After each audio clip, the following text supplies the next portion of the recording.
मैं Dilip Khandelwal Mehta PG college के online class में आप सभी का स्वागत करता हूं। आज अपनी class third BSc first semester mechanics and oscillation में यूनिट नंबर फर्स्ट की बात अपन कर रहे थे। इसमें अपन आज का जो अपना टॉपिक रहेगा वो रहेगा अपने पास फ्रेम ऑफ रेफरेंस। अपन देख चुके थे फ्रेम ऑफ रेफरेंस के कितने टाइप होते हैं, निर्देश तंत्र के कितने प्रकार होते हैं। उसमें अपन ने देखा था जड़त्वीय निर्देश तंत्र क्या होता है, इनर्शियल फ्रेम ऑफ रेफरेंस क्या होता है, non inertial frame of reference क्या होता है, अजड़त्वीय निर्देश तंत्र क्या होता है। उसके बाद अपन ने देखा था left hand frame of reference क्या होता है, right hand frame of reference क्या होता है। उसके बाद अपन ने देखा कि जो निर्देश तंत्र के टाइप्स थे उसमें कार्टेशियन कोऑर्डिनेट क्या होता है, स्फेरिकल कोऑर्डिनेट क्या होता है, सिलेंड्रिकल कोऑर्डिनेट क्या होता है, उसके कोऑर्डिनेट क्या क्या होते हैं। तो ये सारी चीज़ें अपन देख चुके थे। आज अपन बात करते हैं जो अपना टॉपिक रहेगा वो है अपने पास ट्रांसफॉर्मेशन इक्वेशन। आज का जो भी अपना टॉपिक रहेगा वो है अपने पास कोऑर्डिनेट ट्रांसफॉर्मेशन या फिर जिसको हिंदी में बोलते हैं निर्देशांक रूपांतरण। निर्देशांक रूपांतरण का मीनिंग क्या हो सकता है, तो मुझे पता है कि निर्देशांक रूपांतरण दो फ्रेम ऑफ रेफरेंस के बीच का एक रिलेशन होता है। क्या होता है? एक रिलेशन होता है। तो आज अपन जो भी इस टॉपिक के रिलेटेड बात करेंगे वो है निर्देशांक रूपांतरण, या जो भी अपने पास एक फ्रेम ऑफ रेफरेंस में कोई कोऑर्डिनेट होते हैं दूसरे फ्रेम ऑफ रेफरेंस में वो उससे कैसे रिलेट करता है, वो उससे कैसे संबंध बनाता है दूसरे निर्देश तंत्र से, उसके बारे में अपन बात करेंगे। तो अपन चलते एक जनरल सा एक शॉर्ट सा एग्जाम्पल। अब इसका सिंपल सा मीनिंग क्या होता है वो अपन को देखना है। तो अपन ये देखते हैं कि यहाँ पे जब भी अपन बात करेंगे तो यहाँ पे मैंने एक जस्ट एग्जांपल के तौर पे बात करते हैं कि यहाँ पे जैसे मैंने आपको एग्जांपल दिया था कि मेरे फ्रेम ऑफ रेफरेंस होते हैं वो अलग अलग टाइप्स के होते हैं, यानी उसमें जो अपने देखने का तरीका है वो किसके सापेक्ष है, किसी के रिलेटिव में है, वो देखना होता है। तो यहाँ पे अपन ने जस्ट देखा था कि ये वाला अपन ने कोई एग्जाम्पल लिया था, ये क्या लिया था अपन ने, कोई एग्जाम्पल लिया था। यहाँ पे कोई ये प्लेग्राउंड था, ये क्या था अपने पास, कोई प्लेग्राउंड था, इसके बीच में कोई ट्रे लगा रखा था। अब मैं एक तो देखता हूँ एक ऑब्जर्वेशन जो फर्स्ट है, यदि एक जो इंसान है वो यहाँ से देख रहा है, इसके साइड में क्या बनी हुई थी अपने पास, कोई रोड बनी हुई थी। ये क्या थी अपने पास, कोई रोड थी। यहाँ से अपने पास ये रोड है, इसमें ये हाईवे बना हुआ है। अब मैं इसको यहाँ से देखता हूँ। मेरे पास देखने की दो तरीके हैं। एक इंसान है, फर्स्ट पर्सन है। फर्स्ट पर्सन क्या कहता है कि मैं उसको यहाँ से देखता हूँ। किसको देख रहा हूँ? इस ट्री को देख रहा हूँ, ठीक है। सेकंड पर्सन अपना यहाँ पे है और वो गाड़ी के अंदर बैठा हुआ है रोड पे। क्या है अपने पास? सेकंड पर्सन है, वो गाड़ी में बैठा हुआ है कहाँ पे? रोड पे। देखने में डिफरेंस क्या आता है कि यदि मैं देखता हूँ फर्स्ट पर्सन के लिए क्या है अपने पास, फर्स्ट पर्सन के लिए जो अपने पास फर्स्ट पर्सन है, फर्स्ट पर्सन ये कहता है कि इसके लिए जो ये ट्री है वो कैसे है? रेस्ट में है। वो क्या है? रेस्ट में। यानी मैं कह सकता हूँ कि यदि ये जो फर्स्ट पर्सन है वो अर्थ के रेस्पेक्ट में, यानी पृथ्वी का निर्देश तंत्र है उसके सापेक्ष यदि वो उसको देखता है तो उसको कैसा दिखाई देता है? रेस्ट में दिखाई देता है। क्लियर? यानी कैसा दिखाई देगा अपन को? स्थिर अवस्था में दिखाई देगा। क्या दिखाई देगा? स्थिर अवस्था में दिखाई देगा। अब कहता हूँ सेकंड पर्सन कहाँ पे है? इस रोड पे है, गाड़ी के अंदर बैठा हुआ है। कोई भी गाड़ी के अंदर बैठा हुआ था और ये वाली गाड़ी है वो आगे मूव कर रही है, यानी ये रोड पे कोई गाड़ी जा रही थी। और जब वो अंदर से बैठा हुआ व्यक्ति देखेगा तो उसको क्या दिखेगा कि ये ट्री कहाँ जा रहा है? अपने पास पीछे की ओर मूव कर रहा है, यानी अब वो ट्री स्थिर न होकर क्या है? गतिशील है। तो देखो देखने के तरीके का यदि बेस है वो मेरे पास क्या हो गया? चेंज हो गया। एक पर्सन, एक ऑब्जर्वर यहाँ से देख रहा था, सेकंड ऑब्जर्वर यहाँ से देख रहा था। यहाँ से जो भी ऑब्जर्वर इसको देखता है तो वो उसको रेस्ट में दिखाई देता है। यहाँ से सेकंड ऑब्जर्वर जब भी कोई गाड़ी में मूव करता हुआ देखता है तो वो उसको क्या दिखाई देता है? जो ट्री था वो मूव अवस्था में दिखाई देता है, यानी चलता हुआ दिखाई देता है। और यदि ये आगे जा रहा है तो इसको ये ऐसे जाता हुआ दिखाई देगा। यदि गाड़ी ऐसे आ रही है तो फिर अपने पास ट्री ऐसे जाता हुआ दिखाई देगा, यानी अपन जिस डायरेक्शन में गाड़ी में गतिशील है उसके ऑपोजिट डायरेक्शन में वो जाता हुआ दिखाई देगा। अब मैं कह देता हूँ कि यदि ये फर्स्ट पर्सन है, यानी एक निर्देश तंत्र तो मैंने यहाँ बना दिया, नाम दे दिया मैंने क्या? एस। दूसरा निर्देश तंत्र मैंने यहाँ बना दिया, इसका जो क्या है मेरे पास? S dash. यानी दो निर्देश तंत्र हो गए, एक एस हो गया, दूसरा क्या हो गया? एस डैश हो गया। अब मैं कहता हूँ कि इसके जो कोऑर्डिनेट थे वो क्या थे? एक्स, वाई और जेड थे। इसके जो कोऑर्डिनेट थे वो क्या थे? एक्स डैश, वाई डैश और साथ में क्या था? जेड डैश था। ये अलग अलग कोऑर्डिनेट थे। निर्देश तंत्र अलग अलग है तो कोऑर्डिनेट भी अलग अलग है। अब मेरे पास घटना एक ही है। घटना क्या है? घटना ये है कि मुझे देखना किसको है? ओनली फॉर इसको देखना है। किसको देखना है? इसी को देखना है। और जब भी इसी को देखना है, इसका मतलब क्या होगा? अपने पास जो ऑब्जेक्ट है वो तो एक ही है। ऑब्जेक्ट तो क्या है? एक ही है। उसको देखने के तरीके हैं वो दो है। एक मैं देखता हूँ यहाँ से और एक देखता हूँ यहाँ से। तो जब भी मैं यहाँ से देखता हूँ तो इसके लिए जो इसकी पोजीशन है वो क्या है? एक्स वाई और जेड है। क्या है अपने पास? X Y Z. Second observer यहाँ पे है, सेकंड पर्सन यहाँ पे है, वो यदि इसको देखता है यानी इसके कोऑर्डिनेट कितने हैं? एक्स डैश, वाई डैश और जेड डैश है। यानी देखने का तरीका ऑब्जेक्ट सेम है। यानी मैं कह सकता हूँ कि कोई भी इवेंट है या कोई घटना होने वाली है वो तो क्या है? एक ही घटना है। बट एक ही घटना के जो निर्देशांक है वो एस फ्रेम और एस डैश फ्रेम में दोनों में क्या होते हैं? डिफरेंट डिफरेंट होते हैं। तो घटना तो एक ही हो, ऑब्जेक्ट एक ही हो, बट देखने का तरीका एस और एस डैश फ्रेम में क्या होगा? अलग अलग होगा। तो मैं कह सकता हूँ कि इस तरीके से जब भी ये अलग अलग होगा तो यहाँ पे अपन कह सकते हैं कि निर्देश तंत्र फर्स्ट और निर्देश तंत्र सेकंड में देखने का तरीका अलग अलग है। इसका मतलब यहाँ पे ये वाला निर्देश तंत्र के कोऑर्डिनेट और ये वाला निर्देश तंत्र के कोऑर्डिनेट यानी s is equal to S dash, इसमें कुछ रिलेशन आएगा। क्या आएगा?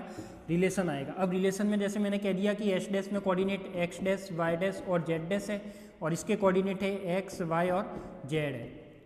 इसका मतलब ये रिलेशन किसके बीच आएगा? इसमें बीच में आएगा। यानी एक एस फ्रेम और एक एस डैश फ्रेम में किसी भी एक ही घटना को देखा जाता है तो उसके बीच में जो कोऑर्डिनेट सिस्टम है या जो भी कोऑर्डिनेट होते हैं उस कोऑर्डिनेट में क्या होता है अपने पास? उसके बीच में कोई रिलेशन बनता है और वही जो समीकरण बनते हैं या रिलेशन बनाने के लिए जो इक्वेशन बनाई जाती है वही कहलाती है अपने पास क्या? निर्देशांक रूपांतरण समीकरण, या जिसे अपन बोलते हैं ट्रांसफॉर्मेशन इक्वेशन। तो ये वाला कंसेप्ट आपको समझ में आ गया होगा कि अपने पास एक एस फ्रेम है, सेकंड अपने पास क्या है? एस डैश फ्रेम है। तो एस और एस डैश फ्रेम इन दोनों के बीच का जो भी रिलेशन बनेगा वो क्या बनेगा अपने पास? फ्रेम ऑफ रेफरेंस का बनेगा। नहीं नहीं, तो ये क्या बनेगा अपने पास? एस और एस डैश फ्रेम में बनेगा। क्लियर? अब अपन बात करते हैं कि ये इसमें जो भी ट्रांसफॉर्मेशन इक्वेशन आएगी वो कैसे आएगी वो अपन को देखनी है। तो अपन बढ़ते आगे। तो पहले तो ये एक घटना आपको समझ में आ गई होगी। अब अपन देखते हैं कि ये निर्देशांक रूपांतरण होता क्या है। क्या देखना है अपन को? कि एक निर्देशांक रूपांतरण होता क्या है। तो फर्स्ट अपन बात करते हैं किसकी? इस कोऑर्डिनेट ट्रांसफॉर्मेशन की। देखो यहाँ पे निर्देशांक रूपांतरण का मीनिंग बताया गया कि ये निर्देशांक रूपांतरण क्या होता है। अब जब भी अपन यहाँ पे देखते हैं तो यहाँ पे देखते हैं तो इस यहाँ पता लगता है कि ये रूपांतरण में क्या क्या लिखा जाता है। तो सबसे पहले तो अपन क्या पढ़ते हैं कि ट्रांसफॉर्मेशन इक्वेशन क्या होती है, यानी इसकी डेफिनेशन क्या कहती है। क्या कहती है? इसकी डेफिनेशन क्या कहती है? तो इसकी डेफिनेशन अपन ने जो देखी वही है। वो डेफिनेशन क्या कहती है कि किसी घटना के लिए क्या है अपने पास? किसी घटना के लिए एक ही निर्देश तंत्र में लिए गए प्रेक्षण, एक ही निर्देश तंत्र में यानी एस फ्रेम में लिए गए ऑब्जर्वेशन, उसी घटना के लिए सेम ऑब्जेक्ट या सेम घटना है उसी के लिए दूसरे निर्देश तंत्र में लिए गए प्रेक्षण, यानी एक एस फ्रेम है और दूसरा एस डैश फ्रेम है और दोनों में घटना होने वाली है या जो ऑब्जेक्ट है वो एक ही है। तो निर्देश तंत्र के प्रेक्षण के मध्य संबंध बताने वाले समीकरण को ही क्या कहते हैं? रूपांतरण समीकरण कहते हैं। क्या कहते हैं? रूपांतरण समीकरण। आपको नोट्स में भी यही सारी चीज़ें लिखनी है जो मैंने आपके सामने लिखी हुई है।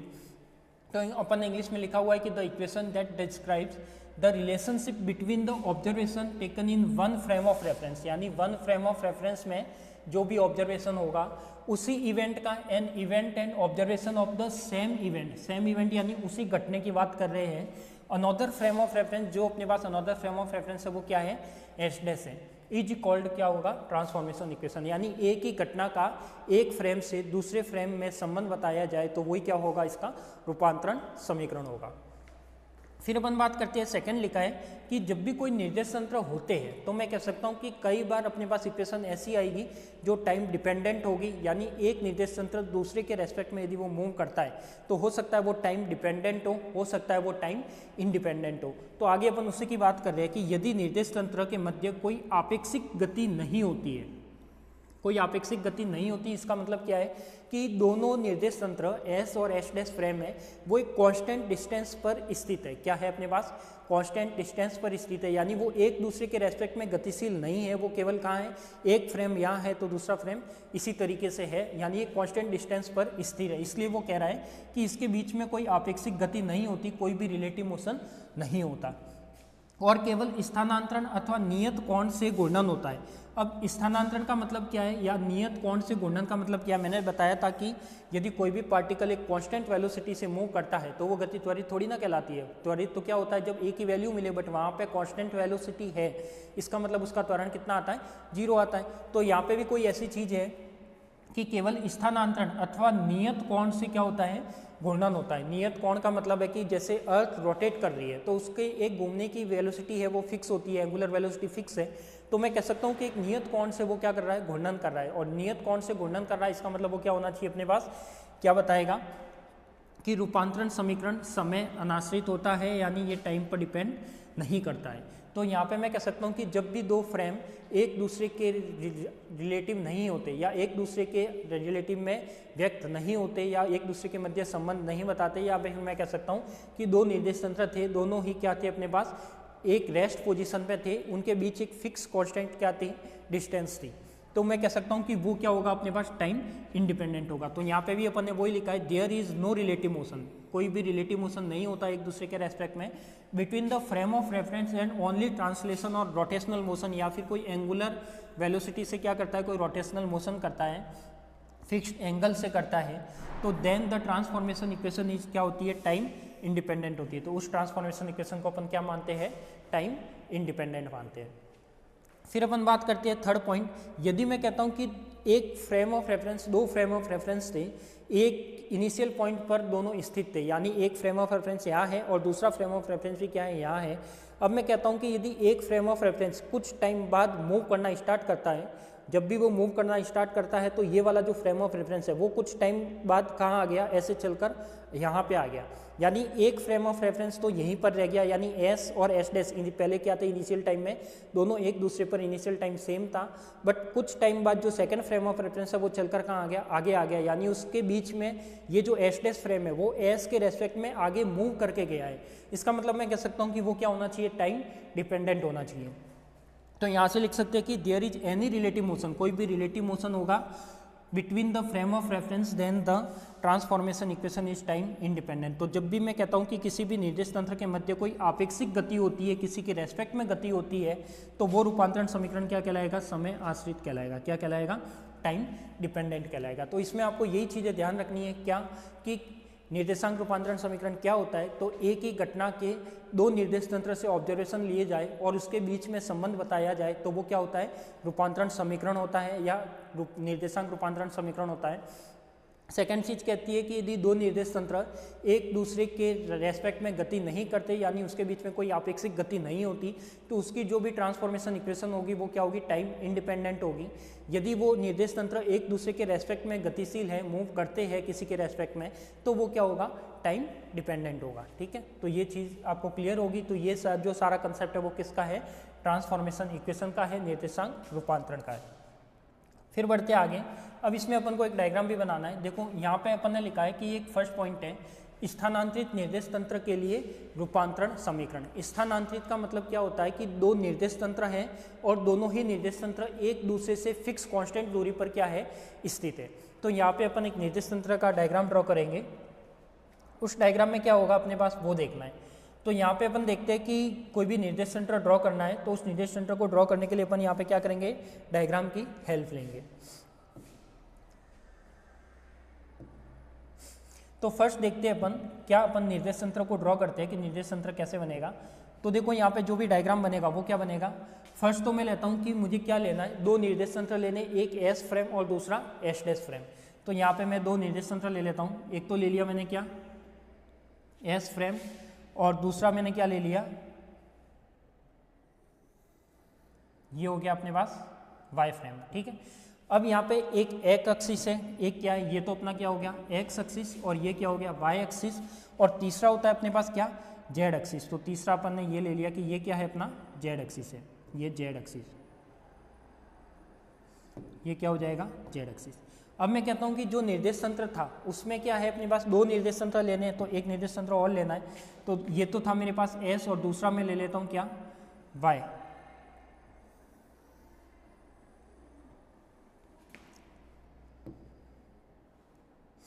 दूसरा मैं क्या ले लेता हूँ, ये y ले लिया, तो ये क्या हो जाएगा एस। ठीक है, अब ये दो निर्देश तंत्र हो गए, ठीक है। इसका सेंटर पॉइंट जो इसका ओरिजिन पॉइंट है वो क्या है, ओ है, और इसका क्या है, ओ डैश है। इसका नाम एस है और इसका नाम क्या है, एस डैश है। अब मुझे कोई भी पार्टिकल की पोजीशन लेनी है, तो मैंने पार्टिकल कहाँ पर मान लिया, मैंने पार्टिकल माना है यहाँ पर। कहाँ पर माना है मैंने पार्टिकल, यहाँ पर माना है। यानी मैंने कह दिया कि जो मेरा पार्टिकल है वो पी पॉइंट पर है। पी पॉइंट यानी ये मेरा क्या है, कोई पार्टिकल है। अब यदि मैं यहाँ से इसका पोजीशन वेक्टर बनाता हूँ दोनों निर्देश तंत्र से, तो वो कैसा बनेगा, तो मैं कह सकता हूँ कि वो पोजीशन वेक्टर यदि मैं इसके लिए ड्रॉ करता हूँ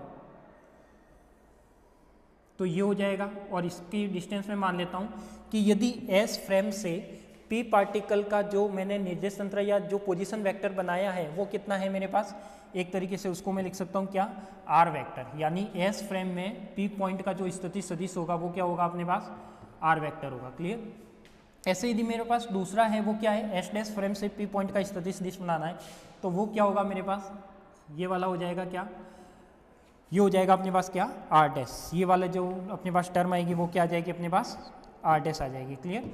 तो जैसे ये वाला होगा वो क्या हो जाएगा अपने पास, आर डैश। यानी मैं एस फ्रेम में पी पार्टिकल का पोजीशन वेक्टर आर वेक्टर है, एस डैश फ्रेम में क्या है, आर डैश वेक्टर है।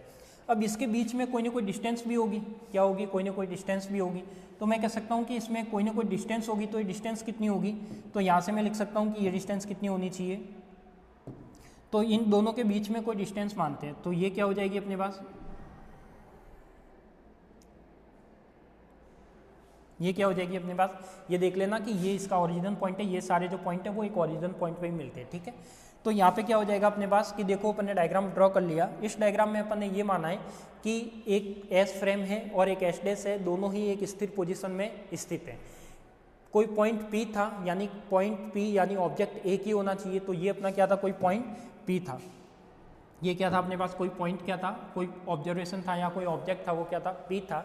अब यहाँ पे S में P पॉइंट के लिए जो स्थिति सदिश माना है, तो मुझे पता है कि स्थिति सदिश कब बनता है, जब मैं P पॉइंट को S वेक्टर के ओरिजिन पॉइंट से मिलाऊं तो स्थिति सदिश बनेगा। यानी क्या बनेगा, R वेक्टर S डैश से मिलाऊं तो क्या मान लिया, वो R डैश। तो थ्योरी में भी अपन ने यही कुछ चीज़ें लिखी हुई है। देखो इस थ्योरी को कि क्या लिख रखा है, इसमें लिखा हुआ है कि माना कि S और S डैश दो निर्देश तंत्र है, बिल्कुल है, एक S निर्देश तंत्र है, दूसरा S डैश निर्देश तंत्र है, जिनके मूल बिंदु O और O डैश है, बिल्कुल है, ये O है और ये क्या है, O डैश है।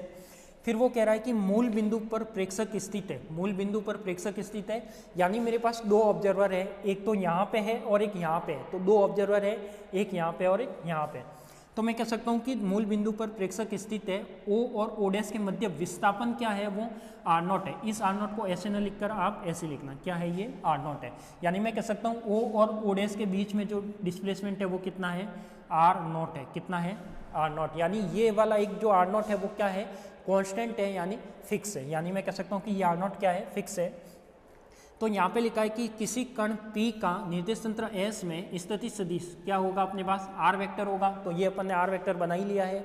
ऐसे अपने पास लिखा है कि S डैश निर्देश तंत्र में कण का स्थिति सदिश क्या होगा, R डैश होगा, तो वो भी R डैश अपन ने बना ही लिया। यही सेम चीज़ यहाँ भी लिखी हुई है।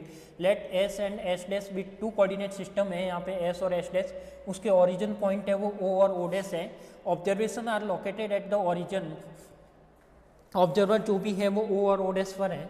This displacement between the O and O dash is R0, यानी यहाँ पे जो डिस्प्लेसमेंट है वो कितना है अपने पास, R0 है।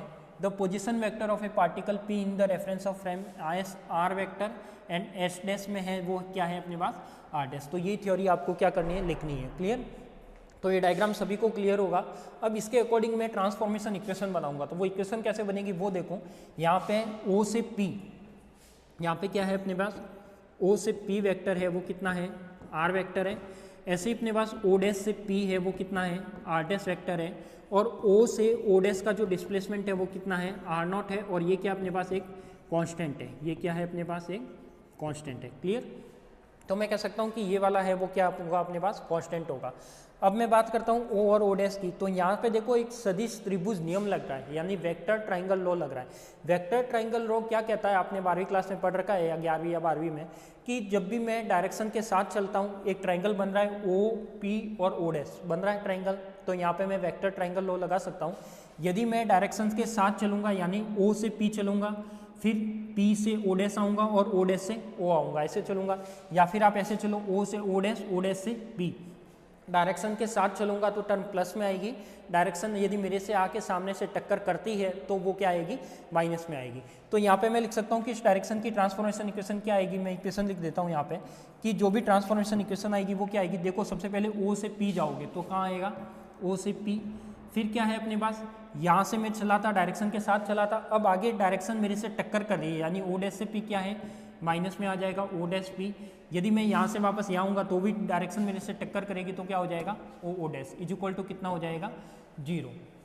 तो मैं लिख सकता हूँ कि यहाँ पे ये टर्म बनेगी OP यानी क्या है अपने पास R वेक्टर माइनस का R डैश वेक्टर और माइनस का क्या हो जाएगा R0 vector is equal to क्या हो जाएगा, 0।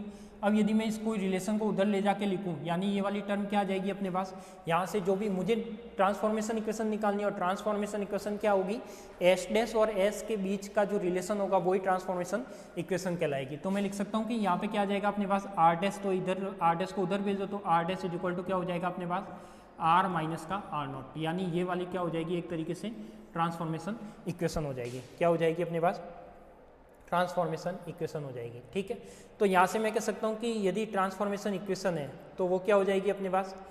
अब देखो यहाँ पे अपने पास जब भी ट्रांसफॉर्मेशन इक्वेशन की बात करते हैं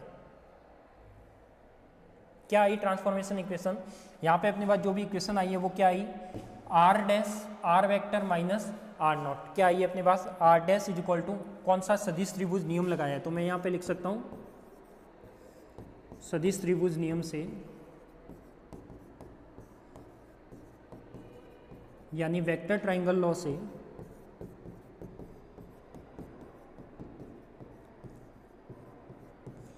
वेक्टर ट्राइंगल लॉ से बात करता हूं तो ये वाली टर्म आई है मेरे पास R dash is equal to हो जाएगा क्या आर वेक्टर माइनस का क्या हो जाएगा R0 वेक्टर, ये टर्म आई है।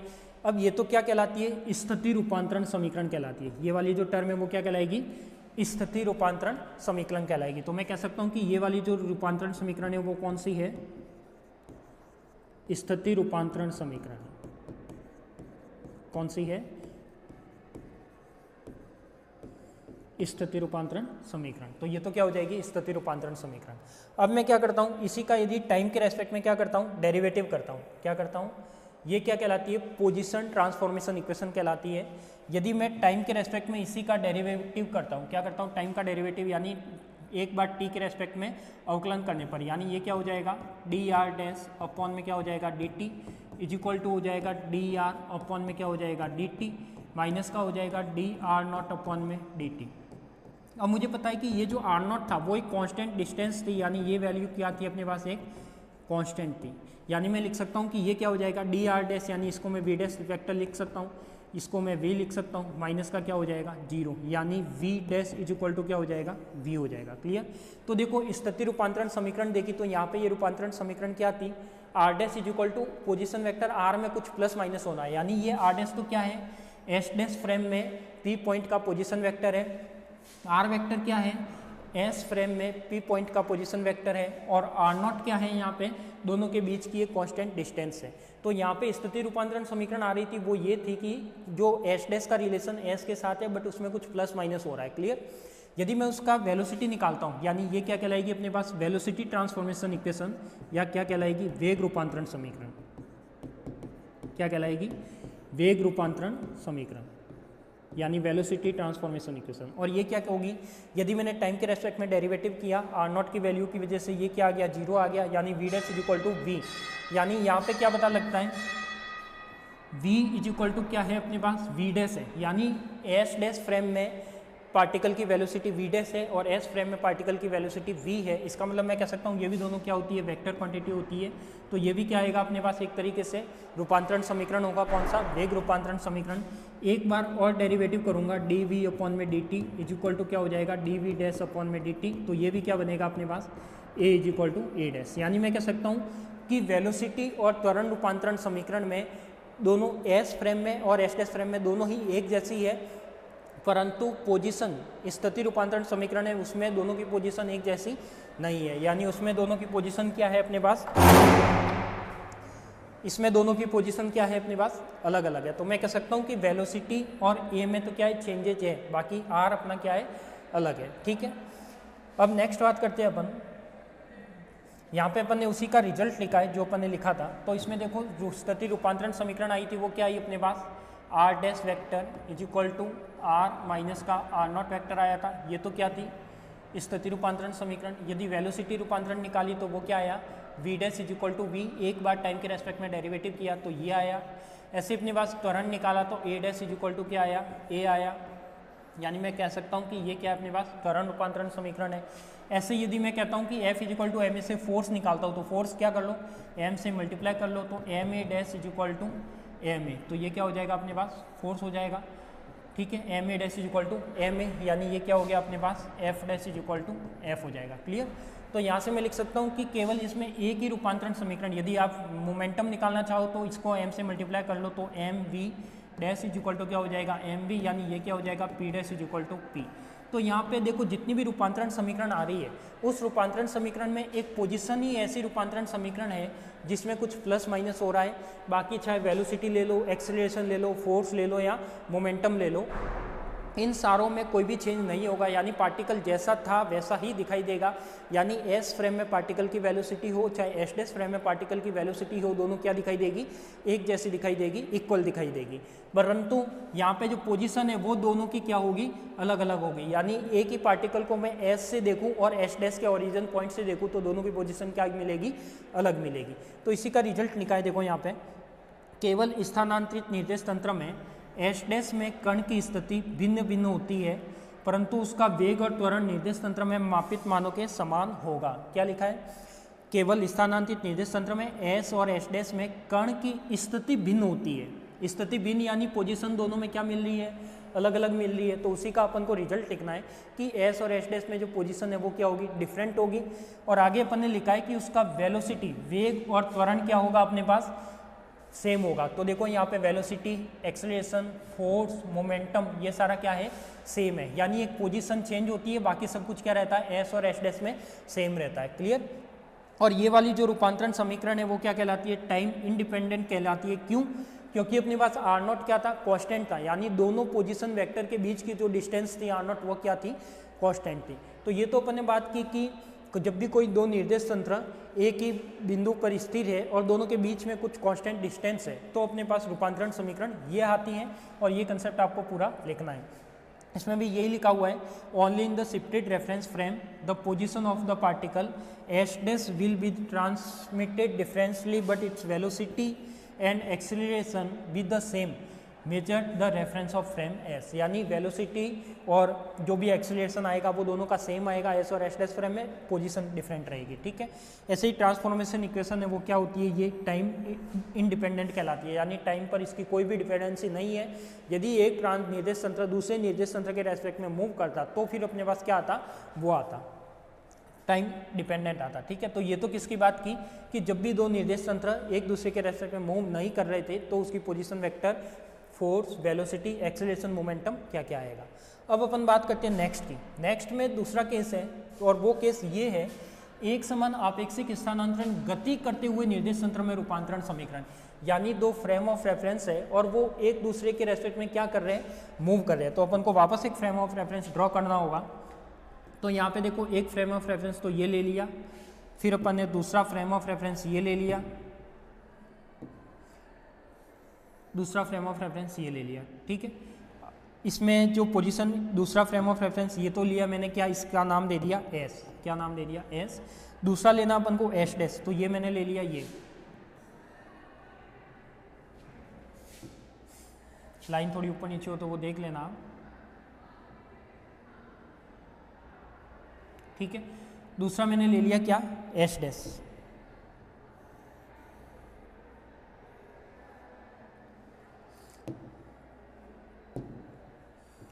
दूसरा मैंने क्या ले लिया, ये एस डैश। ठीक है। ये एस है, एक एस है और एक क्या है, एस डैश है। पार्टिकल की पोजीशन वही थी अपने पास, पी पार्टिकल की पोजीशन थी, तो वो पार्टिकल क्या है अपने पास, पी है। इन दोनों के जो पोजीशन वेक्टर लिए थे, एस फ्रेम से जो पोजीशन वेक्टर होता है वो क्या होता है, आर वेक्टर होता है। ऐसे ही थी आर डैश जो एस डैश फ्रेम से लिया वो इसका क्या होता है, ये तो क्या अपना आर वेक्टर है। और ऐसे ही अपने पास जो दूसरा लिया है वो क्या है अपने पास, पोजीशन वेक्टर है, वो क्या है अपने पास, ये आर डैश है। ठीक है। तो यहाँ पे दो पोजीशन वेक्टर हो गए, एक तो हो गया आर वेक्टर, दूसरा हो गया अपने पास आर डैश वेक्टर।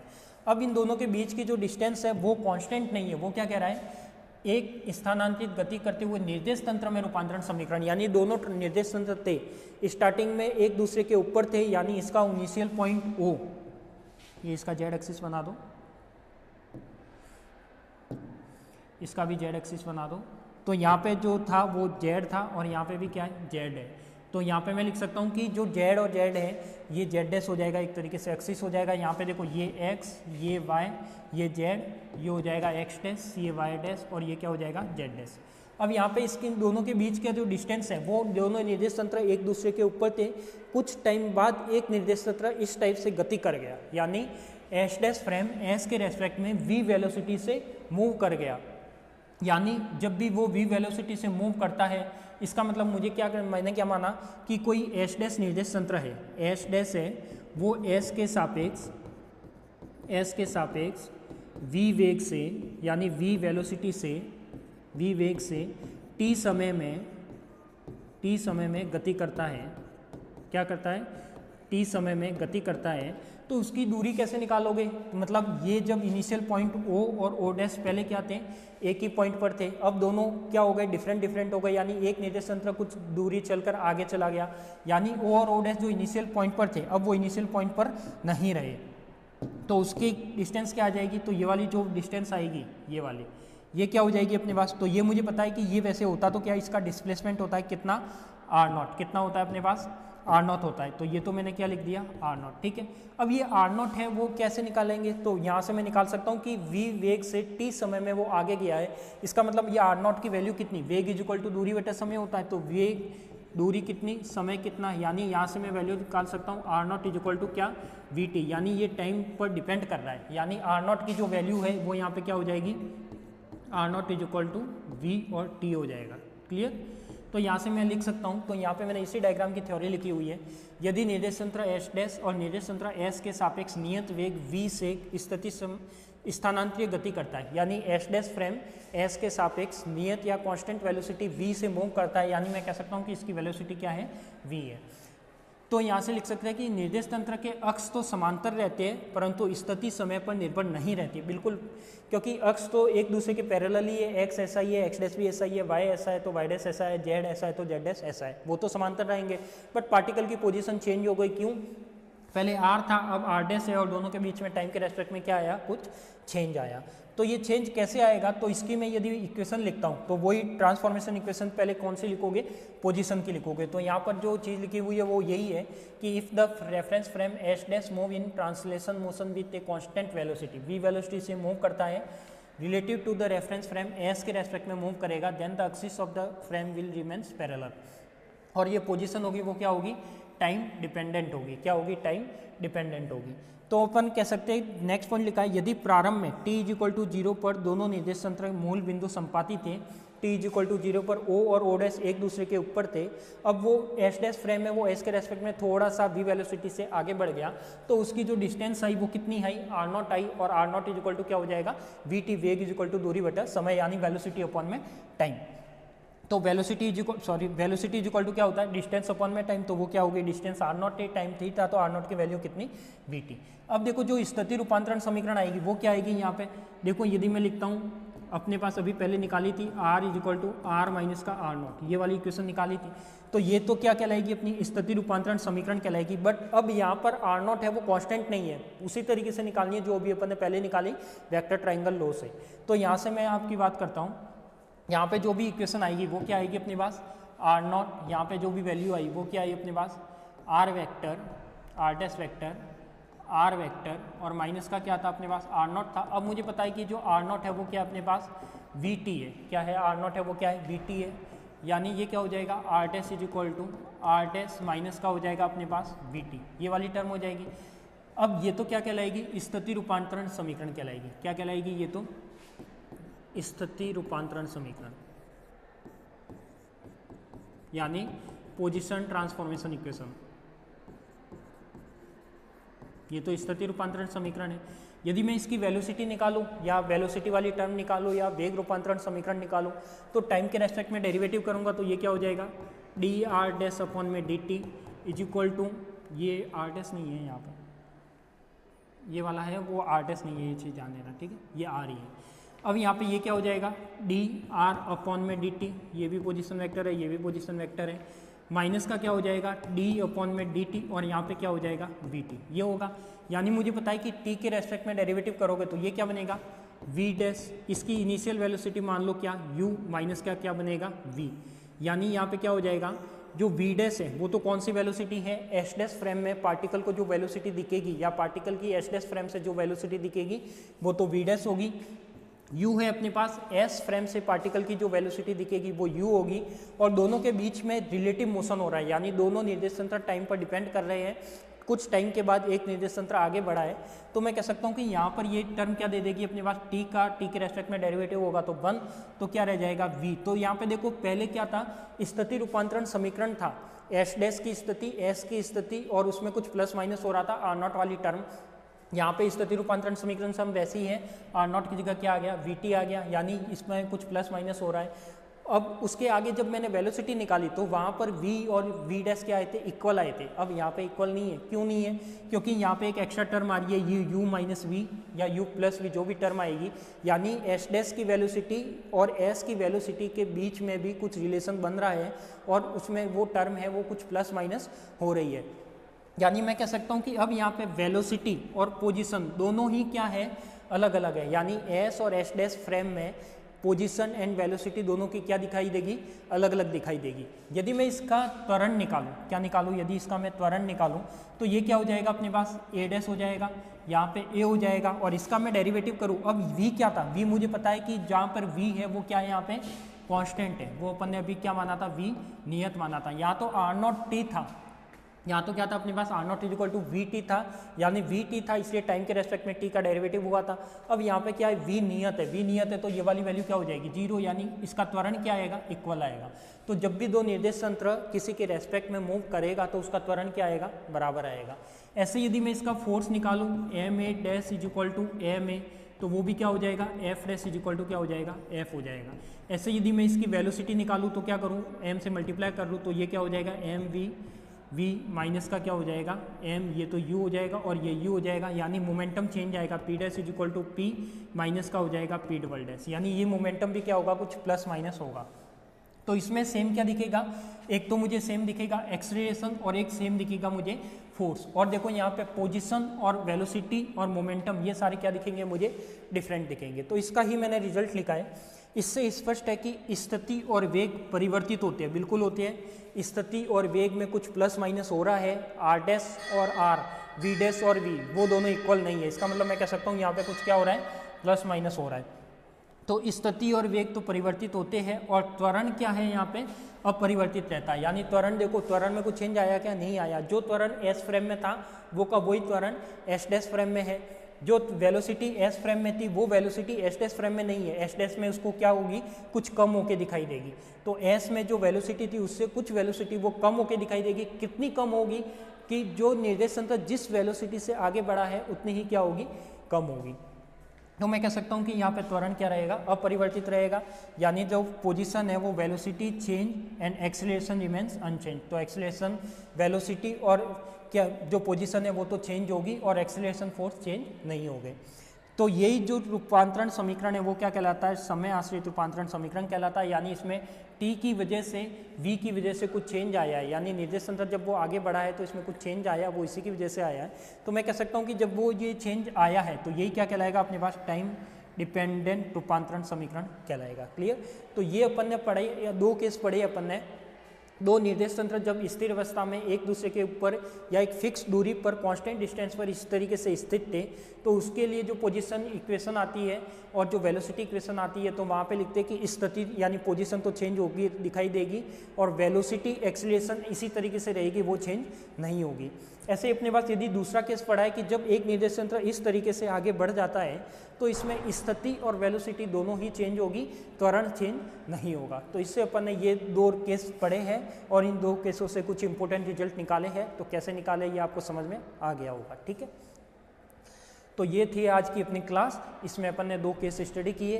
कल अपन एक केस स्टडी करेंगे कि जब भी कोई एक निर्देश तंत्र दूसरे निर्देश तंत्र के रेस्पेक्ट में रोटेट करना लगता है, क्या करने लगता है, रोटेट करने लगता है, यानी एक निर्देश तंत्र दूसरे निर्देश तंत्र के रेस्पेक्ट में घूर्णन करता है, तो क्या उसमें पोजीशन चेंज होती है, क्या वेलोसिटी चेंज होती है, एक्सेलरेशन चेंज होता है, वो सारी चीज़ें अपन को देखनी है।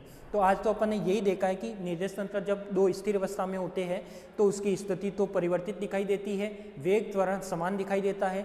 जब भी एक निर्देश तंत्र दूसरे निर्देश तंत्र के रेस्पेक्ट में v वेलोसिटी से मूव करता है तो स्थिति और वेग अलग अलग दिखाई देते हैं। त्वरण, मोमेंटम, ये सारा क्या होगा, त्वरण सेम दिखाई देगा, बाकी सब डिफरेंट दिखाई देगा। ठीक है, तो आज थी अपनी ये क्लास।